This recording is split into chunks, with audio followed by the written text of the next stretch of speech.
আসসালামু আলাইকুম প্রিয় দর্শকবৃন্দ। বৃহত্তর ময়মনসিংহ অঞ্চলের ফসলের নিবিড়তা বৃদ্ধিকরণ প্রকল্পের আওতায় উপজেলা কৃষি অফিস সদর কর্তৃক এই মেলায় এখানে বিভিন্ন ধরনের প্রযুক্তি দেখানো হয়েছে। এখানে নিরাপদ ফসল উৎপাদন বা এই বিষয়ে যে বিভিন্ন উপাদানগুলা এখানে দেখা যায় বিস্টুপ, অর্থাৎ এখানে একটু মিষ্টি কুমড়ার সাথে সেবিন পাউডার বা ইনসেকটিসাইড মিশিয়ে এখানে রেখে দিলে বিভিন্ন যে ফ্রুট ফ্লাইগুলো আছে এখানে এসে মারা যাবে। এখানে ইয়েলো ট্র্যাপ আছে, এই হলুদ কালারের দিকে যে ক্ষতিকর পোকাগুলো এখানে এসে মারা যায়। মালচিং পদ্ধতিতে সবজি চাষ, মাটিতে যে মালচিং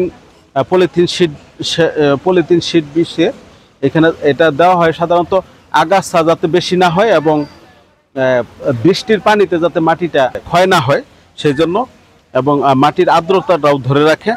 আর এইখানে দেখেন মাচায় সবজি চাষ দেখানো হয়েছে, মাচা করে এখানে সবজি উঠিয়ে দেওয়া হয়েছে এবং এখানে ফেরোমন ফাঁদ, সেক্স ফেরোমন ট্র্যাপ, এবং এই সেক্স ফেরোমন ট্র্যাপে এই দেখেন অলরেডি একটি ফ্রুট ফ্লাই এখানে গিয়েছে। এই ফেরোমন এখানে যে চারপাশে এই ছিদ্রগুলা এদিক দিয়ে ভিতরে কিন্তু ফেরোমন দেওয়া থাকে লিউর, যেটাকে বলা হয় লিউর, সেই লিউরের গন্ধে এখানে ফ্রুট ফ্লাই যে এখানে প্রবেশ করে এটা কিন্তু নিরাপদ ফসল এবং বিষমুক্ত জন্য খুবই উপকারী। এখানে পোকার চিড়িয়াখানায় দেখানো হয়েছে এবং এটাতে দেওয়া হয়েছে যে উপকারী পোকামাকড়, এখানে লেডিবার্ড বিটলের ছবি।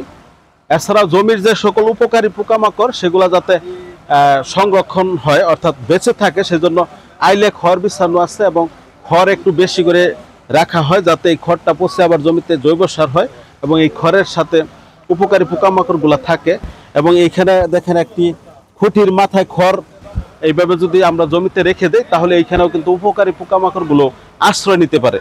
আর এটা হচ্ছে আলোক ফাঁদ, একটি বলে এরকম পানিতে হুইল পাউডার মিশিয়ে এখানে একটি আলোর ব্যবস্থা করলে চার্জার লাইটের মাধ্যমে তাহলে জমির ক্ষতিকর পোকার উপস্থিতি নির্ণয় করা যায় এবং বিশেষ করে মাজরা, পাতা মরানো ইত্যাদির মদ এবং অন্যান্য ক্ষতিকর বাদামি গাছফড়িং বা কারেন্ট পোকা যেটাকে বলা হয় উপস্থিতি আছে কিনা সেটা নির্ণয় করা যায় এবং কিছুটা দমন হয়।